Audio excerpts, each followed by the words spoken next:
Infelizmente, com o passar do tempo, ao invés da igreja virar o mundo de ponta cabeça, foi o mundo quem virou a igreja de cabeça para baixo. Foi nesse período que a igreja começou a dominar o Estado, ou política, ou governo. A obra de corrupção progride muito depressa. A igreja caiu da elevada condição que tinha. Antes, ela era pura, ela tinha poder, mas se tornou corrompida e sob os poderes das trevas. O comercialismo substituiu a verdadeira piedade. O preto é símbolo do mal, do erro, da derrota, de trevas morais e também de trevas espirituais.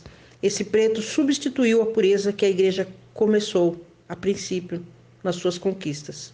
Veja que no primeiro período o cavalo era branco, representando aí paz, pureza. O segundo cavalo era vermelho, que é símbolo de guerra.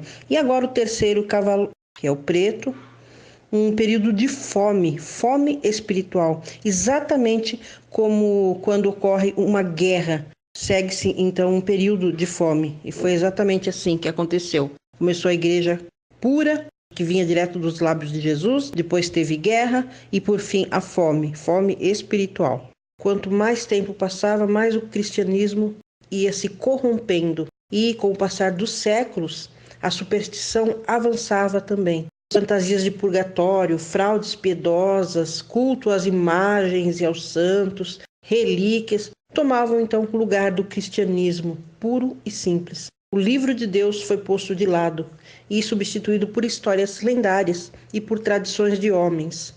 Nesta visão, João viu uma balança na mão do cavaleiro.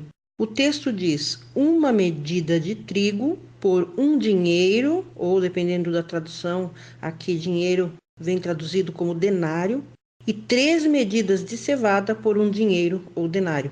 Deus havia ordenado que o pão da vida, que é Jesus, fosse dado de graça, mas agora estava sendo vendido.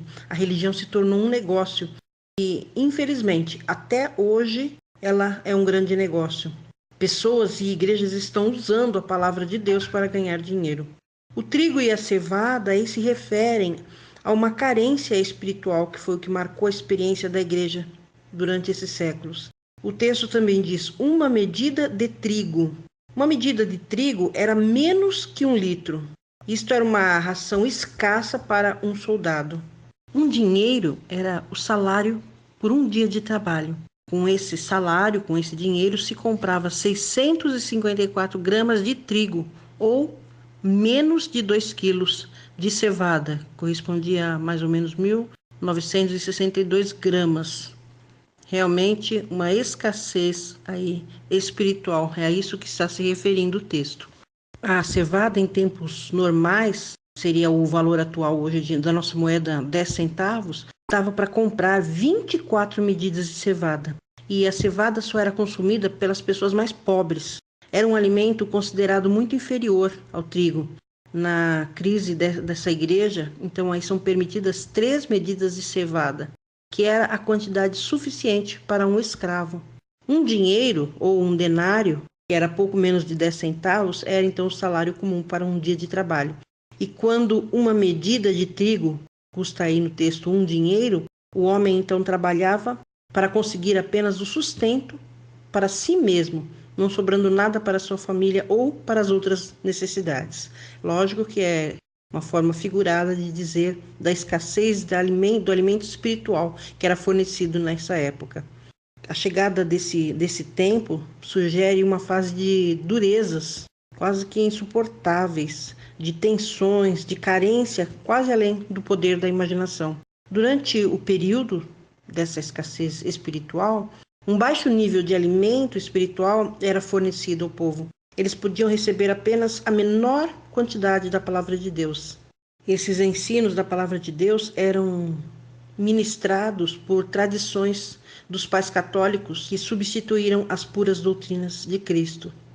O texto também fala do azeite e do vinho. O azeite, de acordo com Zacarias 4, dos versos 2 até o 6, representa o Espírito Santo. E o vinho representa o sangue que Jesus derramou pelos pecadores, como mencionado em Mateus, no capítulo 26, dos versos 27 a 29. Então, quando diz o texto aí que não danifiques o azeite e o vinho, se refere que o Espírito Santo e o sacrifício de Jesus pela humanidade não seria escasso, continuaria à disposição da humanidade.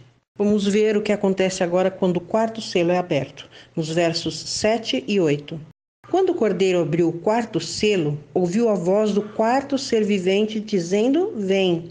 E olhei, e eis um cavalo amarelo, e o seu cavaleiro, sendo este chamado Morte. E o inferno o estava seguindo, e foi-lhes dada autoridade sobre a quarta parte da terra para matar a espada, pela fome, com a mortandade e por meio das feras da terra. Veja aí, quando o quarto selo é aberto, ouve-se uma voz do quarto ser vivente. Esse quarto ser vivente aí é a águia. A águia é uma ave de rapina e ela faz voos rasantes, certeiros para apanhar a sua presa. Então, aqui também há uma associação à morte da cristandade, onde os erros foram ali consolidados.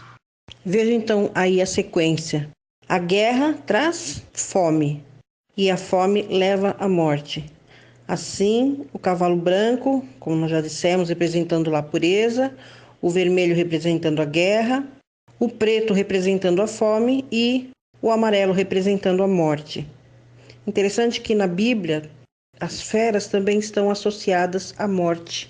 Quando João vê o quarto selo sendo aberto, ele vê também um cavalo amarelo. Então a igreja se afastou da fé dos apóstolos, ficou praticamente impossível aos raios do sol da justiça penetrar as trevas espirituais daqueles dias. Esse cavalo tem a cor da morte.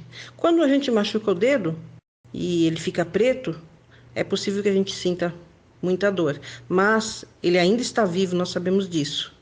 Mas quando ele perde a cor e a sensibilidade, então nós vemos que chega então a morte. E nós chegamos ao tempo de uma igreja morta. E hoje em dia muitas igrejas estão completamente mortas. Elas se tornaram clubes, sem nada para oferecer ao mundo. Sem Bíblia, sem mensagem e sem missão.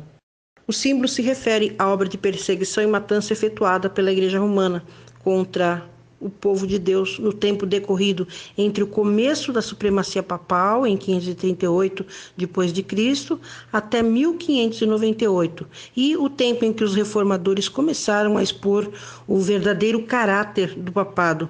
Essa perseguição da supremacia papal durou 1260 anos. A Bíblia profetiza esse período profético aí, e nós vamos estudar isso mais adiante. O povo verdadeiro de Deus teve que fugir para as montanhas para poder adorar o verdadeiro Deus, porque as chamas da perseguição foram acesas pelo poder papal.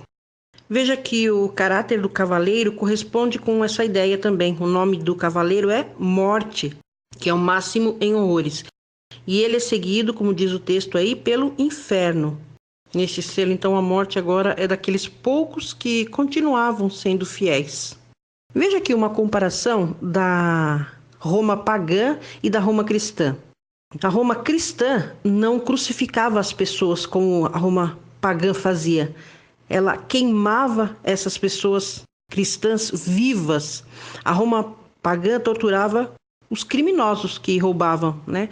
Mas a Roma cristã torturava não criminosos, mas cristãos, só porque eles liam a Bíblia.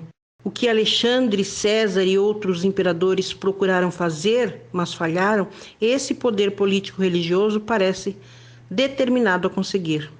A partir do próximo selo, não veremos mais cavalos. Vejamos o verso 9 e também o verso 10. Quando ele abriu o quinto selo, vi debaixo do altar as almas daqueles que tinham sido mortos por causa da palavra de Deus e por causa do testemunho que sustentavam. Clamavam em grande voz, dizendo: Até quando, ó soberano Senhor, santo e verdadeiro, não julgas nem vingas o nosso sangue dos que habitam sobre a terra? Observe que a expressão vem é substituída pela pergunta até quando, como se estivesse a esperar ou estivesse cansado, impaciente dessa espera. Mas no sexto selo esse dia chegou. Vemos no verso 10 a pergunta até quando.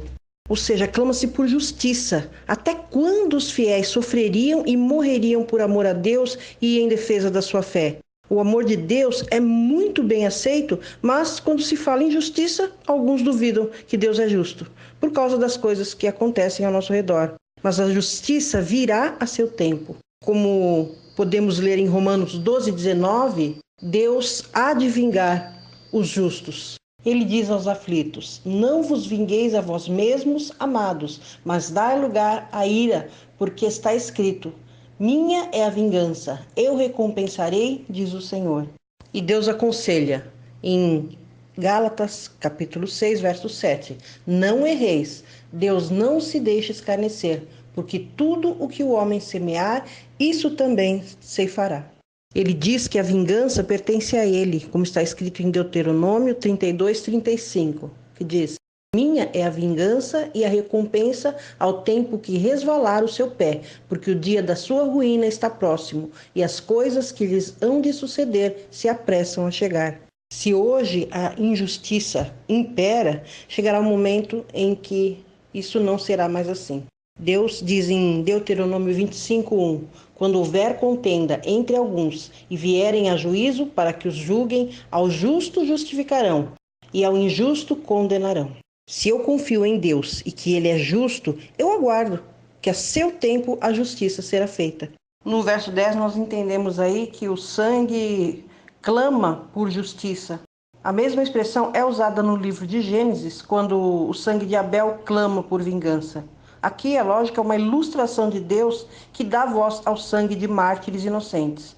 Eles morreram por sua fé e, de acordo com todas as aparências humanas, Deus nada fez para protegê-los. Mas um dia as coisas serão acertadas. Cada oração, cada sacrifício, cada martírio feito pelo nome de Deus, um dia será reconhecido. Está tudo registrado nos céus. Tem um cemitério na Escócia onde foram enterrados 1.800 mártires. E há uma pedra lá cujo texto diz o seguinte: saber que um dia, muito em breve, as contas serão acertadas, traz-me muita coragem. Infelizmente, no mundo em que vivemos, falta justiça. Mas um dia, muito em breve, Deus vai tomar o comando e então não haverá mais injustiça.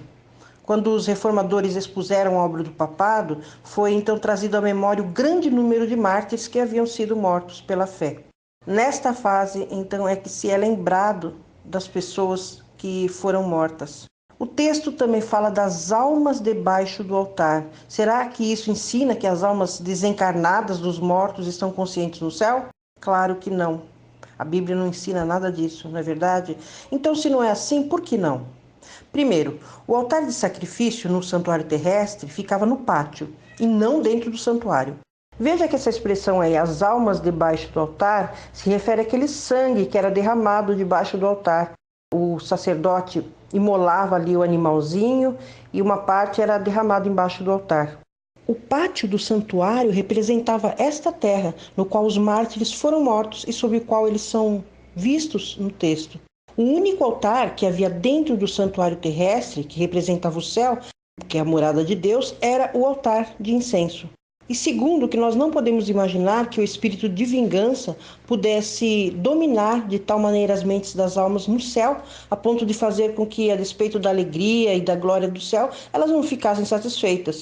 E vontade até que vissem a vingança sendo infligida sobre os seus inimigos. E em terceiro lugar, porque se a ideia popular que coloca essas almas no céu fosse verdade, os seus inimigos estariam queimando o fogo do inferno.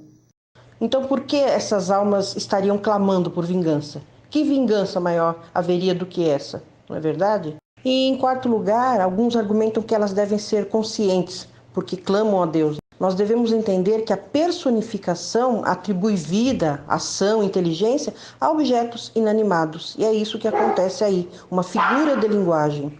Como nós já citamos anteriormente, o sangue de Abel clamava a Deus desde a terra. Assim diz as Escrituras. Gênesis 4, versos 9 e 10.